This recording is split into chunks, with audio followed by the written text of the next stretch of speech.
One thing you should know about me is I really don't like to dance, especially in front of other people. When my group first arrived at our DukeEngage site in Uhuru Bay, Kenya at the Women's Institute of Secondary Education and Research, or WISER, we were immediately greeted and then taken to a welcoming ceremony. About halfway through the ceremony, Teacher Kennedy, the WISER teacher who was running the ceremony, announced that he was going to introduce the DukeEngage students. He called up one of the DukeEngage students from my group, and as he did this, one of the WISER girls started playing a drum. He then asked the DukeEngage student to dance in front of the entire school as a way of introducing herself. When he said this, my heart started racing. Tears started to fill up in my eyes and my hands started to shake. I just thought, am I gonna have to do that? I can't do that. DukeEngage Academy did not prepare me for that. The DukeEngage student who was up at the front of the room danced with such confidence. I just don't get it. How does everyone else make dancing look so easy and so fun? As he continued to call up the DukeEngage students, I felt like I was waiting for my execution, while everyone else around me was waiting to go to a party. And then he did it. He called my name. And I did it. I danced in front of the entire school. Very, very awkwardly. It wasn't exactly the best start to my DukeEngage experience, but I resolved to turn it around. I resolved to be the best DukeEngager that I could possibly be. I wasn't gonna let my personal anxieties get in the way of participating in everything, trying everything, and learning as much as I possibly could about this community. I mean, that's what I was there for, right? Yeah, that lasted about a week. I was pretty quickly overwhelmed by how extroverted it seemed like everyone in Uhuru Bay was. Every time that I left the room where we were staying, it felt like someone was there waiting for me, who wanted to share stories with me and talk to me, and I just didn't know how to handle that. I was ashamed when I told the WISER girls that I wasn't gonna eat lunch with them that day because I needed some time to be alone and think. I was ashamed when I tried to explain that sometimes I liked reading books more than talking to people. It seemed like everyone else in my DukeEngage group was going to every single meal with the WISER girls, and they were never sitting there in awkward silence, trying to figure out what to say next. On Saturdays, when they had dancing, I was uncomfortable as I sat by the side and tried to explain that I really didn't want to dance.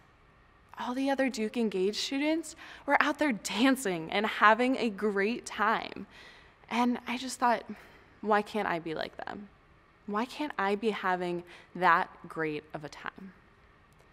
When I compared myself to the other members of my DukeEngage group, and also to the expectations that I had for myself, I felt like the worst F word that you can use to describe a Duke student: a failure.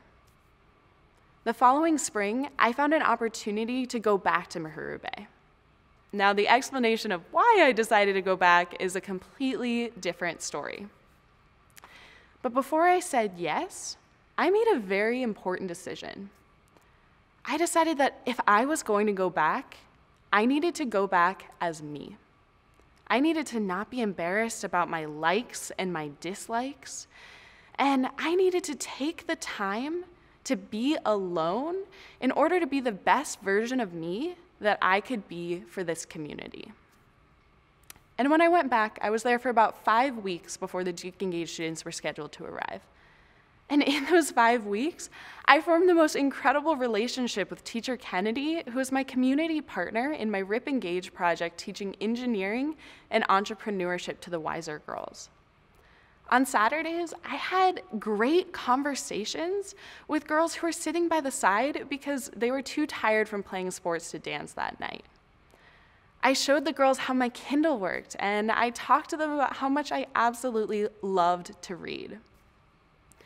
And when I sat down with them and I explained that sometimes I needed time to sit and quietly reflect, they understood why I didn't go to every single meal with them.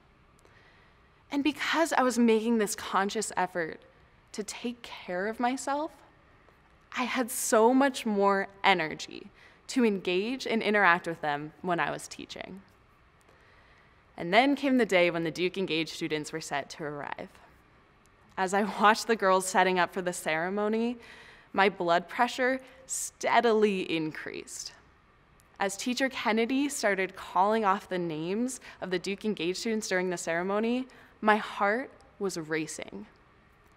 When he finished with the last DukeEngage student, it seemed like everyone turned and looked at me. And then he called my name. As I went to walk up to the front of the room, all of those old memories and anxieties and insecurities just came flooding back. I stood next to Teacher Kennedy at the front of the room, and he turned and faced the WISER girls. And he said, "Jenna is not going to dance in front of you today. Do you know why?" I didn't. Everyone, including me, looked at him with a confused expression. And he said, "Because this ceremony is for introducing visitors. And Jenna is a WISER girl." Teacher Kennedy knew that I didn't like to dance. He knew this because it was one of the aspects of my personality that I finally felt comfortable sharing.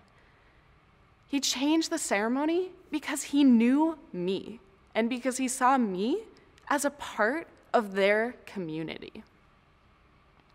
And it was at that moment that I realized that it is not the job of DukeEngage students to go to a community and try everything and learn as much as they possibly can.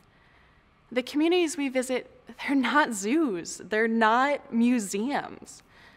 We're not supposed to go there and take a bunch of pictures and learn a lot and then come home. It's our job to form relationships. And I couldn't do that. And no DukeEngage student will be able to do that without being completely and truly themselves. Thank you.